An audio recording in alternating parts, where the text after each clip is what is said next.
Ici la voix. Si vous avez déjà eu recours à une interruption volontaire de grossesse, je vous recommande de ne pas scroller cette vidéo. Le voyant Wezissa y aborde les obstacles associés à cette situation.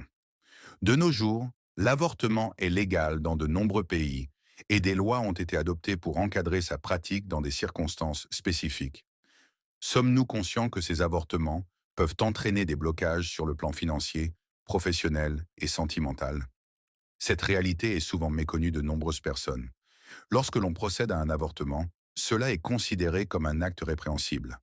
Parallèlement, l'enfant avorté est susceptible de se transformer en énergie aquatique, Tor OSO, ou en énergie de la dualité jumelle, ce qui peut entraver nos relations sentimentales, financières et professionnelles. De quelle manière ce phénomène se manifeste-t-il?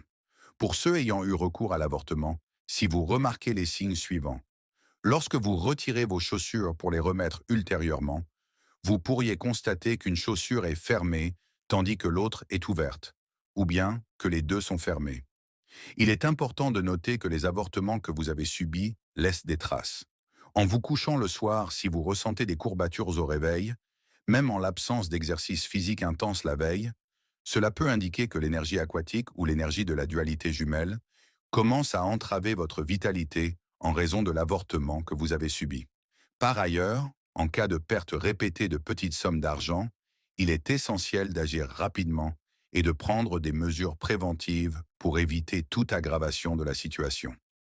Il convient de noter que l'énergie aquatique est la source de prospérité pour chacun, et en cas de désalignement avec cette force, elle peut entraver notre situation financière. Si vous visionnez cette vidéo et que vous avez eu recours à une interruption volontaire de grossesse, il est recommandé de consulter un guide spirituel pour effectuer des offrandes à la nature mère afin d'atténuer les répercussions négatives de cet acte avant qu'il ne soit trop tard. Si vous aimez ce type de vidéo, La Voix vous invite à liker et à vous abonner. Ici La Voix. C'est tout pour le moment.